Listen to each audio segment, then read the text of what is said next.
Okay, so I shall invite you to ask questions. Perhaps as I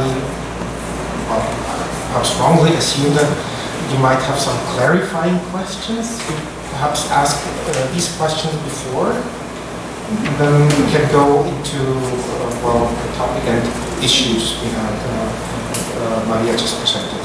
So do you have any question about clarifications? Okay.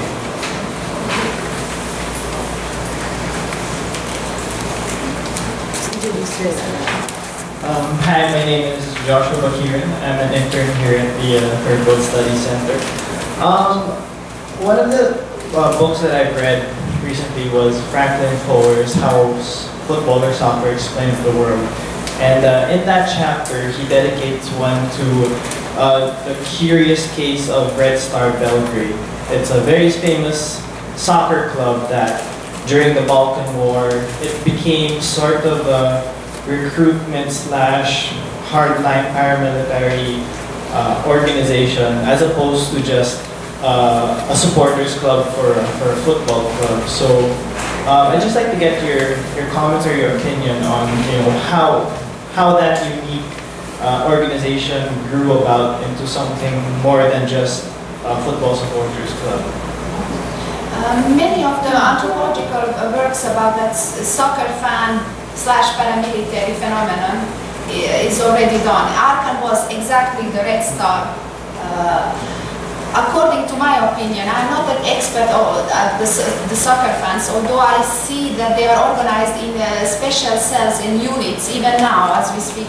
So they are not nice guys that you want to take home.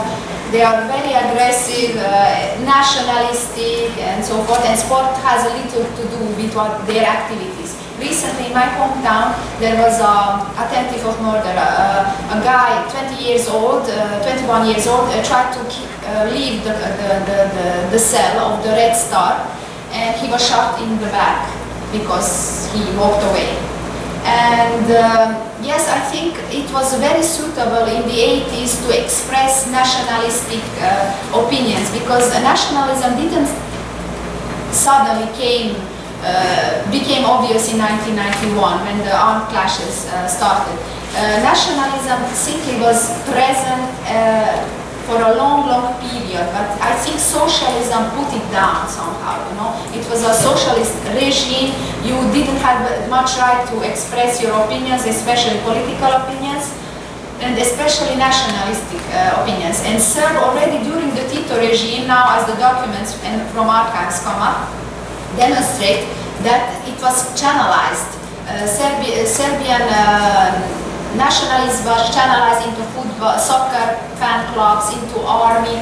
Most of the former JNA, the Yugoslav People's Army, generals and leaders were Serbs. So I presume that was a way, and I think that state security, I don't think Arkan ever played football in his life, so I think he was put there just to keep an eye, and when the time came, it was easier to bring them because their military virtue into some unit. And I heard how they were drafted and formed and becoming from football fan, soccer supporters to paramilitary, so training and so forth and everything. Yes, I think it is very linked, and I am even now when I see soccer fans, I got a bit weary, and I don't like them, honestly, personally, and I always keep them in. You never know, One day ball, second day AK-47.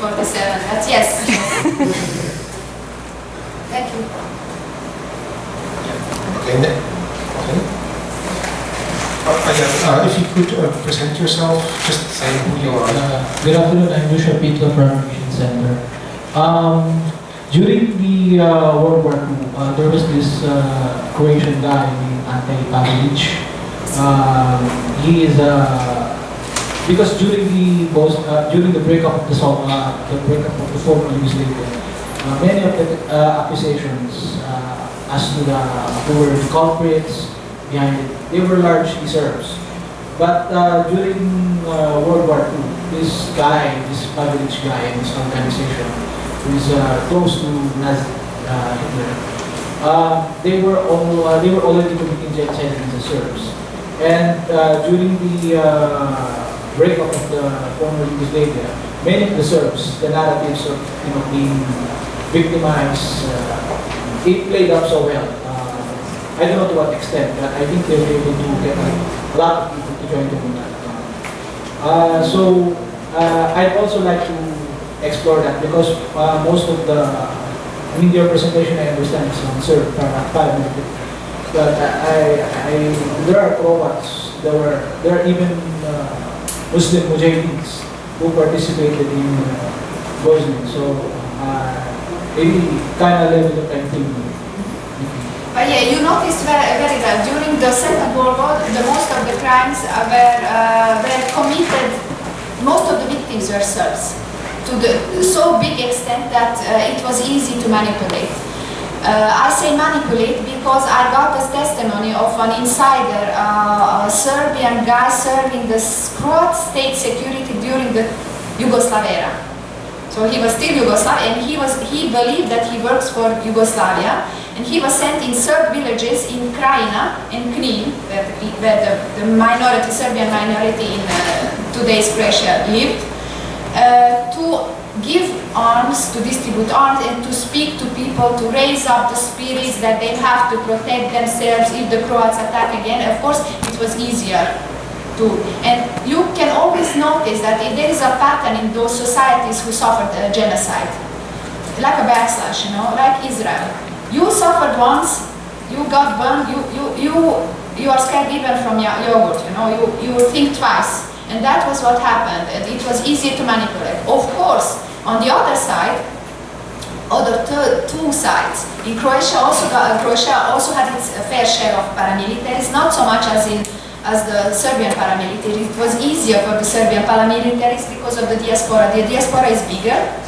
First, secondly, the state army, Yugoslav army supported them. Secondly, they reacted as Milosevic reacted already before the armed clashes started.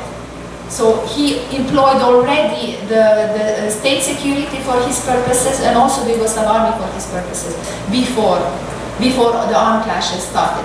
And of course then came the jihadists as the tourists from Western countries to shoot and rape for money to pay.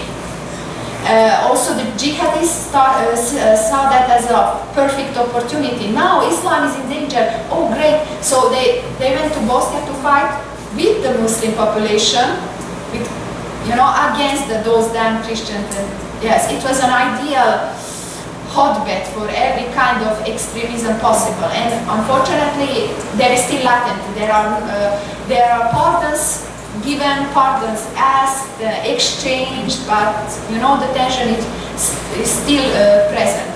But you noticed very well. Nevertheless, what has to be known. At the beginning of the 20th century, in the Balkan Wars, something which is not taught in the Serbian school, Serb forces committed such atrocities in Kosovo and went even to Adriatics, to Albania, that even the famous British cold-blooded ministers got sick. So a contemporary Serbian journalist who went on the field to note what is happening in the region of Kosovo and Albania said that such atrocities can't be imagined. I won't quote him because it turns the stomach upside down. But nevertheless, the territories are soaked with blood, and every cause is good enough to make an explosion. But thank you for reminding us of this. Yes, I think we already got very much not only into a clarifying question, but also into the topic. So I would invite all of you, but also especially the students, the young ones, to ask questions, to come forward. Okay. You mentioned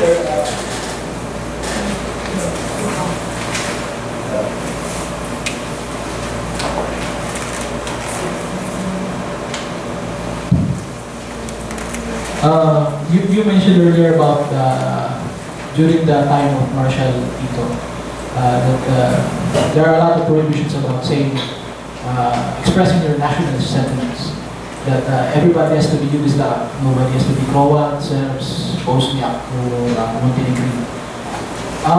Do you think that the absence of a strong state, strong center to hold everything together, do you think that the absence of it was one of the major reasons that precipitated the breakup of the former Union? I have a mixed emotion toward the concept of state, first I have to say. I know it's useful, but in some so-called primitive societies, when you stay, we pay actually people to put us in prison, and we pay actually taxes for things that we never use, and we pay taxes that somebody else has used for a good car and villa and houses and vacations. Yes, they might look at us like this, but nevertheless, during the Titoist regime, the state was very strong. That was maybe an advantage. It's put under the pressure, like a steam, the nationalism and the fervor of secession, the aim for secession. Then later, the second wave of politicians was self-centered, preaching neoliberal values or anti-global values like Milosevic and so forth. I am not so that a stronger state would be a solution. Stronger state means what? What exactly? Good army, good police, strong. That means also that can be abused. But the rule of law, that would be desirable. That would be a solution. Amin Malouf says that we have identities and we go into groups. We are now here, the Catholics, and we protect our rights against the Muslims, or we are Hindu and we protect our rights against the Muslims and so forth. We go into groups, but we are not getting protection. Why? Because we are protected. One of us is so protected as the weakest of us. A blind, deaf lady living in a remote village can't write or read. If she's protected, everybody is protected in the law, by the law. So if it's that called a strong state, that could be a solution. But if it's strong state, meaning paramilitaries or policemen, that can be easily abused. Yeah, thank you.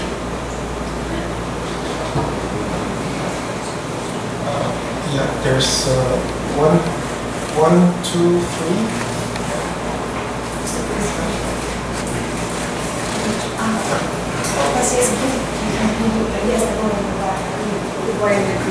Yes, but yes, you can.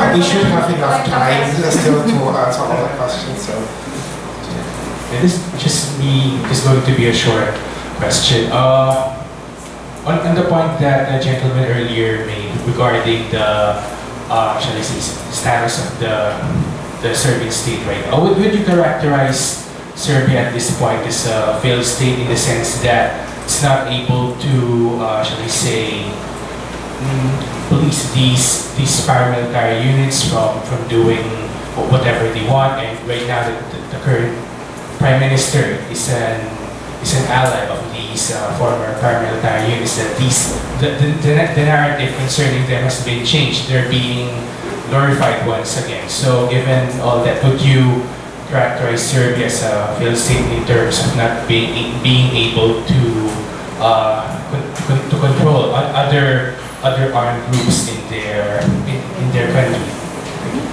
It's a very good question.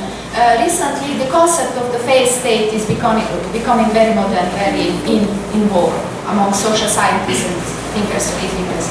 However, one has to know, yes, Serbia is a failed state, stricto sensu, but then again, many of the anthropologists who worked on the topic think that this is not this state never had legality.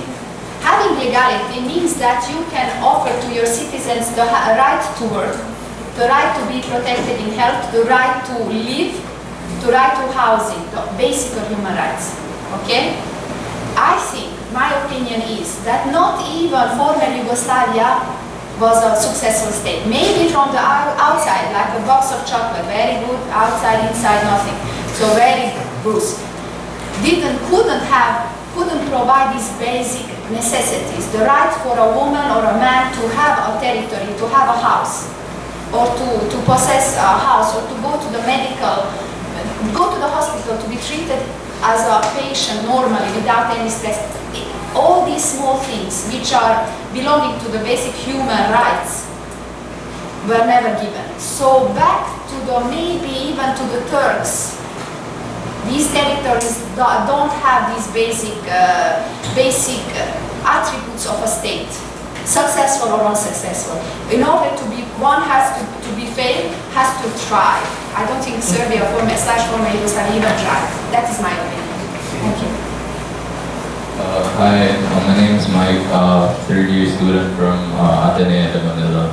My question is, you said that like in the 90s, the NATO intervened in the situation in Serbia. Do you think that like international intervention from the international community, do you think it would have actually helped to avert the massacres and atrocities, or do you think that like more international attention at that time would have actually like complicated the situation? Now, then again, I would say a politically incorrect answer.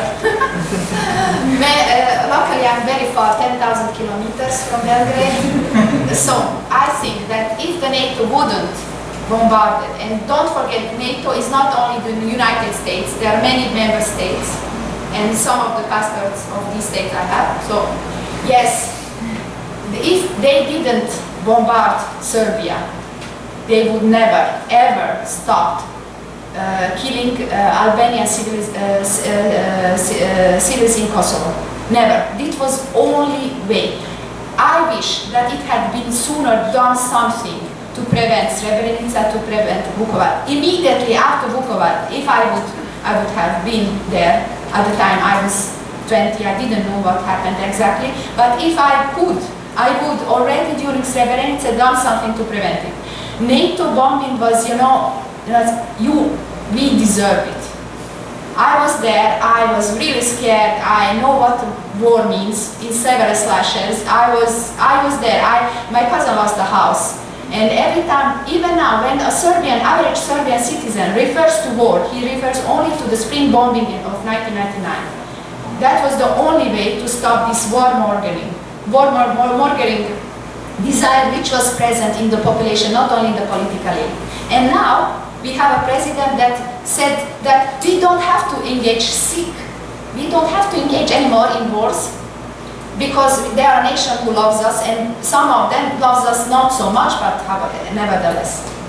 So even the word war is still present in the public discourse. Yes, unfortunately, yes. Condemn me, throw me into prison. I think that was maybe a good bad idea, but necessary idea. Thank you.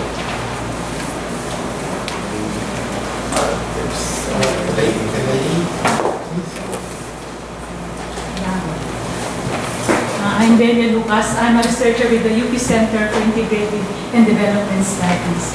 You know why I came here? Back in 1996, I had two Bosnian classmates. We studied environmental management in Israel, no? And I think their husbands are military men. But and you know what, I'm getting confused because you did not define to us what paramilitary units are. And then second, why focus on the Serb paramilitary units? Are they the most notorious paramilitary groups? Yes, and then third, may I continue because I'm trying to restructure what I've learned from this session. Is it still between the Bosnians and the Serbs fighting in this area? No fighting in that strict sense anymore because no weapons, they're weak. I concentrated my research on the Serbian paramilitaries first. I was closer to the perpetrators than to the victims. I was born and raised in Novi Sad. That meant that actually in Novi Sad, in the region of Serbia, no war on clashes went on until 1999 when the NATO bombarded us. So no victims in that manner. We were all victims in some manner because of course, bringing up youth that goes away and never returns and so forth. That is also some kind of victimhood. But I was closer to those who committed something, committed crimes and got rich and came back.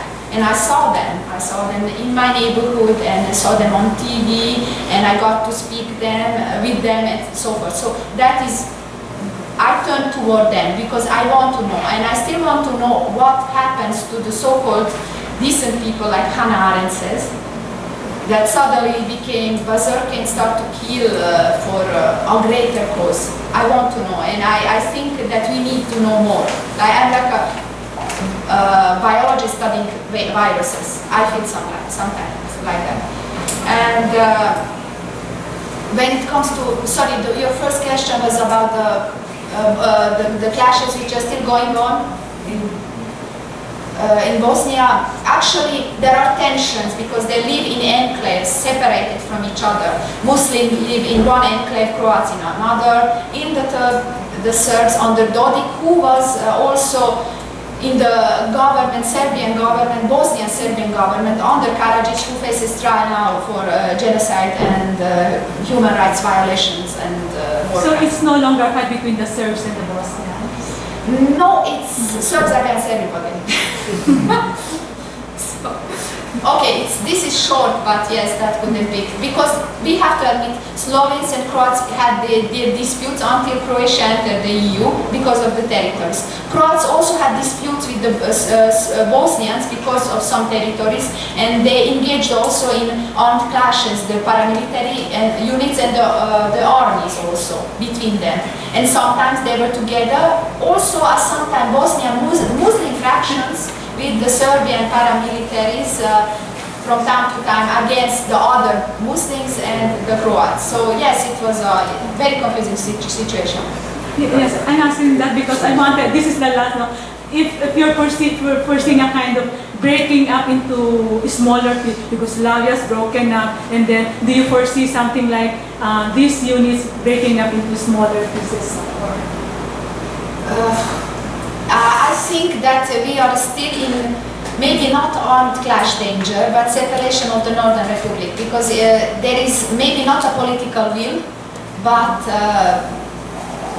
you know, when they start to speak about something and words became actions and then words became incidents and incidents became clashes. Yes, I don't think it's over.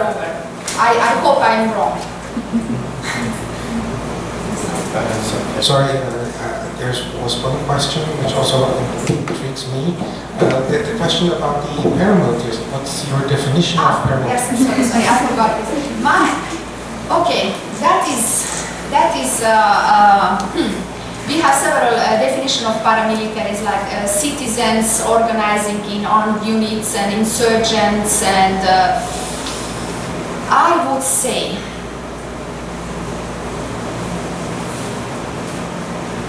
organized human group, sometimes with or without any formation for armed clashes. I wouldn't go even further. After what I have seen, and because they can be for the state or against the state, and you never know. Sometimes they do appear that they are working for the state, but they are manipulated by the state, but then again they are not. So yes, armed group of people. That would be my definition. Okay, so now we have two questions. Okay, yeah, and then. I'm PhD in political science and practice from Kazakhstan. And I just have a quick question, because we're all guilty post-socialist Slavic Russianized space in terms of glorifying manhood, glorifying a strong man with a gun, or maybe a strong macho man who likes to show himself and everything along. So it just that discourse, because it was in Russian space also. In Kazakhstan, this when in the early 90s, the anti-Russian sentiments also were there, and especially anti-Russian sentiments meant mostly this type of strong man, glorified. It's not only paramilitary. I think glorified military, glorified police, glorified security guard, glorified any man in such strong man, macho. So. Is there a conscious effort to change the discourse? Because I noticed in the song, and with a kind of limited understanding of Serbian because of Russian, it's still there. Is it in the new generation the discourse is still popular in Serbia?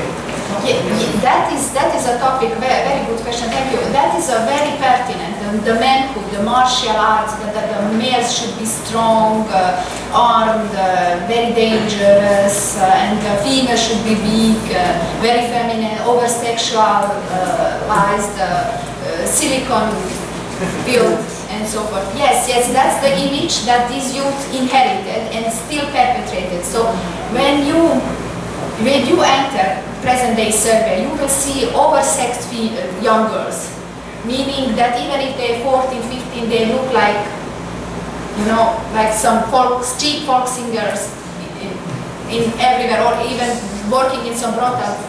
I'm very, very unpleasant now, but they're too over-sexual, high heels, silicons, every makeup, and that is what they watch on television, that is what is presented. Female body is exploited, and you as a woman can be either a mother or either a lover, and basta, that's it, you're done.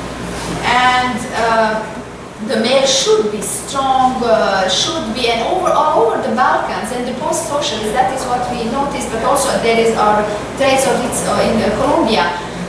Big golden chains, tattoos, aren't hidden in pants or somewhere.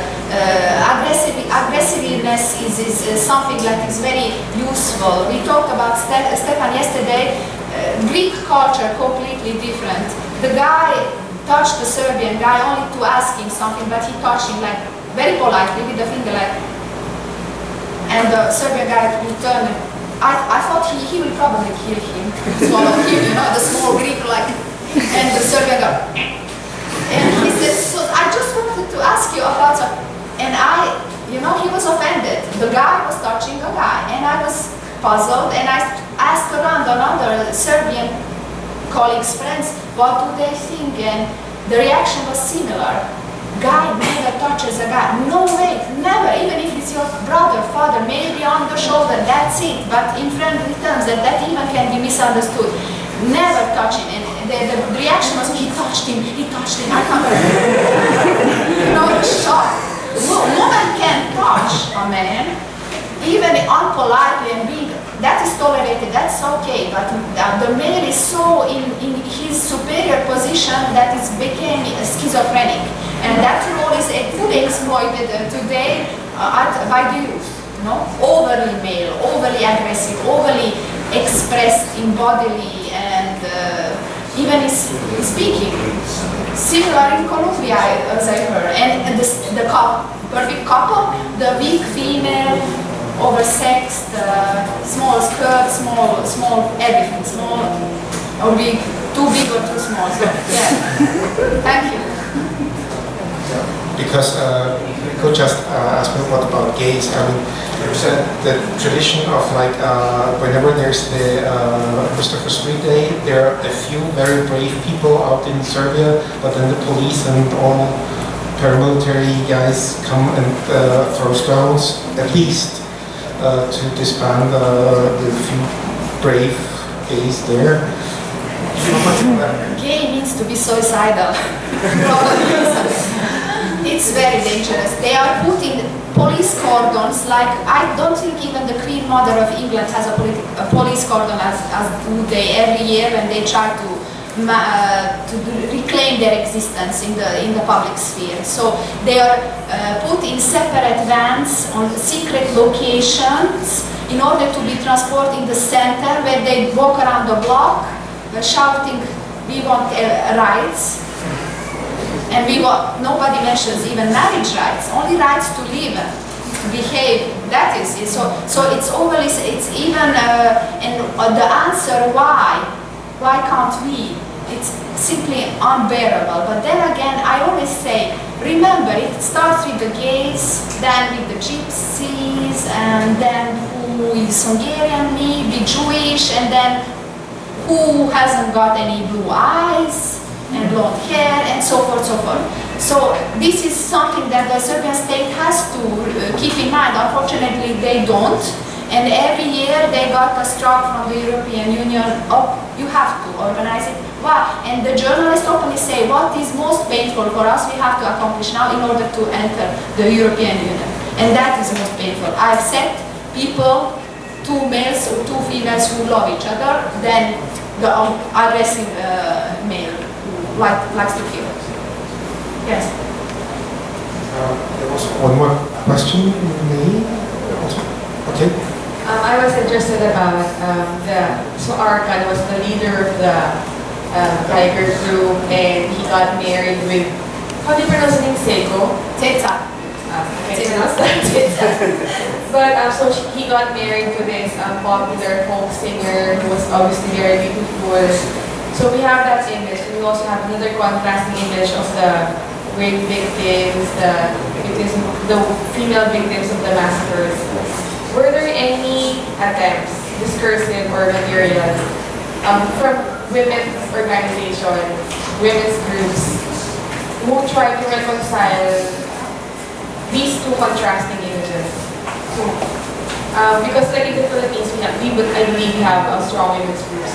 How about where you come from? I mean, do you think women have made it to the mainstream? Because we have memories of women as rape victims and even being accomplice to, for example, in the case of Arkan, marrying even a beauty queen, who I believe is popular in Serbia. So, were there any attempts to reconcile those two contrasting images? Very good question. Thank you. Lots of good questions. There was an organization still very active, Women in Black, they are called. They first became an organization of mothers who didn't want their sons to live for some trivial war for Milosevic, war-mongering regime. Then they became really Women in Black because lots of these boys didn't came back. They were drafted in the regular army and they had to go. So especially if they were members of some minorities, ethnic minorities, they were drafted even better to go to fight for greater Serbia than the Serbs themselves. So this organization, NGO, became even greater during the time because they were the first who started to defend homosexual rights, then they were the first to start to speak about the victims of Albanian victims, the victims of rape, and making documentaries about it, making publication. They are still very strong. This is the most strong and most active organization in Serbia right now. Often they got that act, but not as much as other NGOs, regularly being accused of being foreign US agents, European agents, etc., etc. But they have some kind of impact, although modest. Unfortunately, as a mainstream culture, that doesn't go. Little girls and young women are still impressed by Ceca, even if she did some time in prison, even if she was implicated indirectly in the murder of the Prime Minister and so forth. The Silicon Queen is still a Silicon Queen. She's still venerated on the great disgust of many intellectuals who never ceasingly continue to spit on her on Facebook and so on the internet. Internet became a battlefield for those against and for against it. Yeah. Okay, we have one more question there. Two more questions. Okay, the lady on this. I would like to, I think I should have asked this question earlier, about the partisans and the jetpicks. Yes. When you, because my understanding of your definition of paramilitary units, you use the word criminals to describe them in several instances. So, but the partisans are known in former Yugoslavia, not only among Serbs, but also among Croats as heroes because their liberators against the Germans. So, how are these the same groups who eventually graduated to become the paramilitaries that were used by the Serbian government for the great Serbian cause? Probably the grandsons of the partisans and the Chetniks. Probably. We can't prove that. That requires really a good and thorough investigation. However, recently, what they have, several researchers started to speak about the activities of partisans as well, because partisans, although they fight against fascism, were far from being good.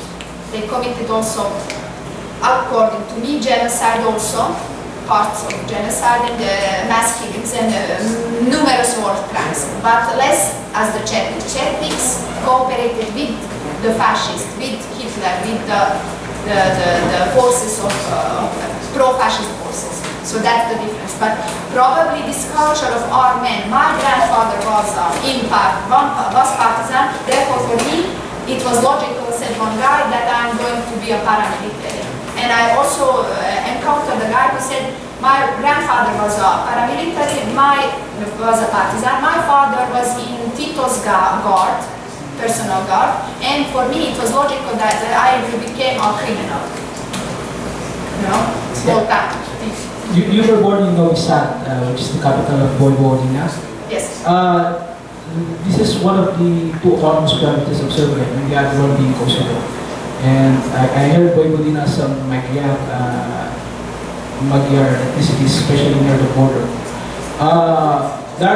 During the breakup of the former Yugoslavia, Vojvodina was largely insulated. I mean, we have heard about Bosnia, we have heard about Kosovo, but Vojvodina. Since you mentioned earlier about Northern Republic, are there any sentiments among the people in Vojvodina to break out of the Serbia proper, right? There are sentiments against these newcomers, they call them Dođoši newcomers, which are the Serbians coming from Bosnia, from Krajina, from Kosovo, and the local people start to be very endogamous. You know, they don't like them, there are cultural differences and there are tensions. And I heard even recently we became less in our own country because the Serbs, who were the old Serbs during the Austro-Hungarian Empire, are still present and their families, usually they are bilingual, mixed marriages or no mixed marriages. Nevertheless, these newcomers are interfering in the cultural and usual everyday life of Vojvodina. So the tensions are very, you can feel it. Okay, one last question because I'll shout time. it out. Is there some kind of Nuremberg trials for those who committed genocide? Hélas, no. The ICTY was an effort. For some analysts, it was an effort, but did not bring any results. And the recent trials with bad endings, such as the trials for the former leaders of the Serbian state security, I forgot the name, I will remember it, they were acquitted. Demonstrated that the tribunal is just to be, just for fun, just was a political purpose. But according to my opinion, it's a good thing that because it's an attempt, maybe it's a first failed attempt, but it's an attempt. I think that if Milosevic had survived his trial, it would be a very good example for every future chief president of planet, on every part of the planet, who could say or think, maybe if I do this, I will be facing trial someday. So until this tribunal exists, I think this is an attempt to unify some kind of international justice efforts in one point. I think it's a good idea. I think it should be maintained. Thank you very much. Thank you. So it says I should give a short conclusion and summary, which is up to 4 o'clock, which we have reached by now. I'm not sure whether perhaps. So I don't want to hold you up.